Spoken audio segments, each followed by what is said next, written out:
না 7000 প্রাইস হয়েছে কি এক্সলাইনবি দাম নিয়ে নেন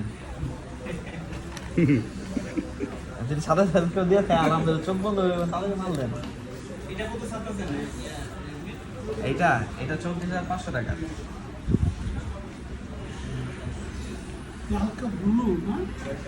দেখুন কভারটা দেখবেন কভারের সাথে